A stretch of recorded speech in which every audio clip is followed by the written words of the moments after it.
西班牙总理桑切斯最近是因为伊的看守戈麦斯的贪污案件正在互调查。桑切斯伫社群平台顶头是驳回所有指控，而且伊阁强调讲伊是去互保守派和极右派的政治抹黑。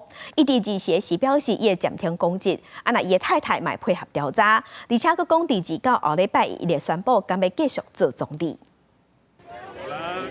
西班牙马德里地区高等法院日时发表声明，讲有法官有接到叫做清崎的手的组织投诉，已经正式对总理桑切斯的家后戈麦斯涉嫌以权无私甲贪腐行为展开调查。虽然法院无具体讲出戈麦斯详细违法的内容，不过根据西班牙网站的报道，戈麦斯无任何公职，却以总理夫人的权势，甲真侪间企业关系密切，协助得到政府赞助金甲合约。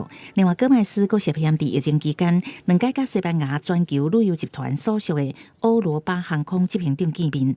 到尾欧罗巴航空有顺利得到政府4.75亿的欧元纾困金。面对法院的调查，桑切斯日时是表示会暂停履行公职，家后原来全力配合，伊相信西班牙的司法公正。Buenos días, señor presidente. La pregunta de hoy es sencilla. ¿Cree usted en la justicia? Muchas gracias. Muchas gracias, señora presidenta. Pues fíjese, voy a ser muy escueto. En un día como hoy, y después de las noticias que he conocido, a pesar de todo, sigo creyendo en la justicia.